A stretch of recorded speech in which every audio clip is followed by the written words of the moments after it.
السلام عليكم ورحمة الله. اليوم إن شاء الله نبلش بالدرس الثاني on page 48 في صفحة 48 في الكتاب الملون. الدرس lesson 2 accessing information، الحصول على المعلومة. عندي المطلوبة كلمة access هي الوصول أو الحصول على المعلومة عن طريق الإنترنت، عن طريق الكتب. المهم كلمة access هي الحصول على المعلومة.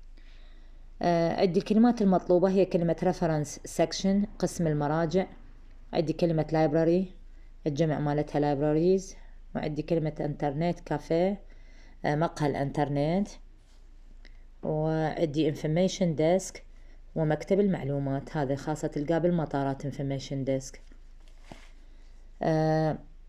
most libraries أغلب المكاتب have a reference section فيها قسم مراجع، هذا قسم المرجع reference section.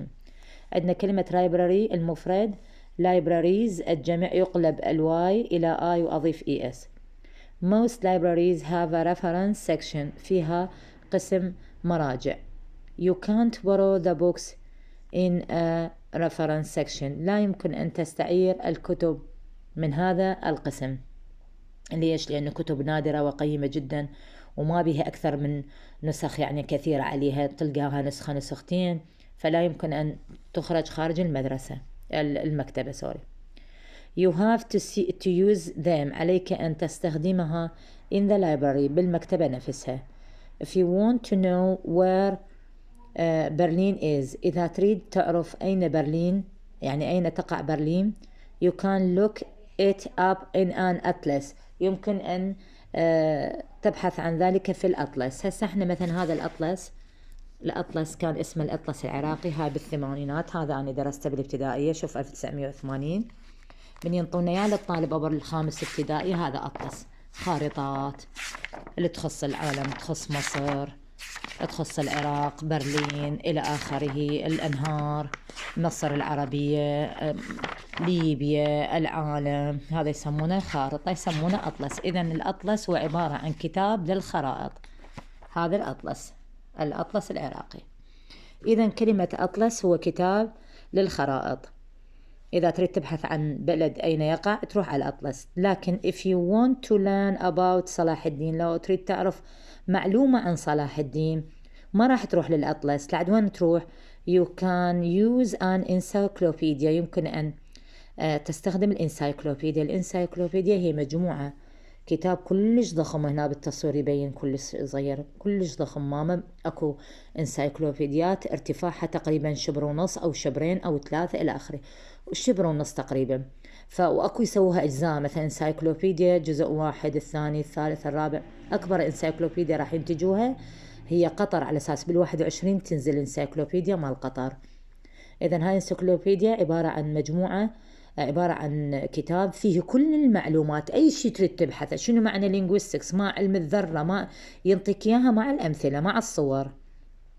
In some towns، في بعض القرى، there are internet cafes، هنالك انترنت كافيه، مقاهي للانترنت. في بعض القرى هنالك مقهى للانترنت تروح تستخدمه. and pay to use، تدفع فلوس حتى تستخدم الكمبيوتر الحاسبة. you can talk to your friends، يمكن أن تتحدث مع أصدقائك on social networking sites، في مواقع السوشيال نتوركينج اللي هي مراكز الخدمة الاجتماعية. social networking مراكز الخدمة الاجتماعية اللي تكون بعمل بالإنترنت. read the news، تقرأ الأخبار، or look at blogs، تقرأ الأخبار اللي موجودة بهاي المواقع، أو ربما تشاهد البلوجز المدونات. يعني إنسان يدون يومياته، ستبدأ تتابعون على الانستا وتتابعون على التويتر، على التليجرام وعلى غيره وغيره، ناس انستا أكثر شيء والفيس. المدونات هذول نقول هذا مدون، يعني ينزل يومياته بشكل كبير. travelers المسافرون can get information، يمكن أن يحصل المعلومة from the information desk. أنا كمسافر أريد أسأل عن شيء، فأنا وين أروح بالمطار؟ قسم اسمه information desk، هذا قسم المعلومات. أريد أسأل عن أحسن فندق أريد أقعد بيه مثلا، عن مكان معين أنا جاي لهذا البلد وما أندل هذا المكان. at an airport راح أجده في المطار. or from tourist office in a town، أو ما أسأل بالمطار، من أصل أطلع خارج المطار للبلدة اللي أريد أروح لها أكو تورست أوفيس، أكو مكتب سياحة.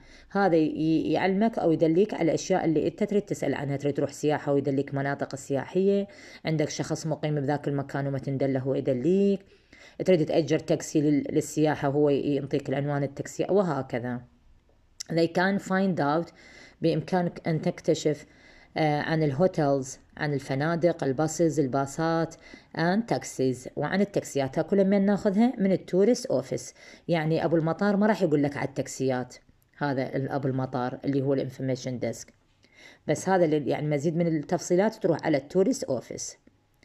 they can also get local maps، بإمكانك أن تحصل على خارطات محلية أيضا من هذا التورست اوفيس، من التورست اوفيس اللي هي دائرة السياحة أو مكتب السياحة. and find out، وتكتشف about interesting places، عن المناطق الحلوة to go، لتذهب إليها and things to see، وأشياء تراها. انتهت المحاضرة. معكم الأستاذ سعاد صالح الجبوري. السلام عليكم ورحمة الله.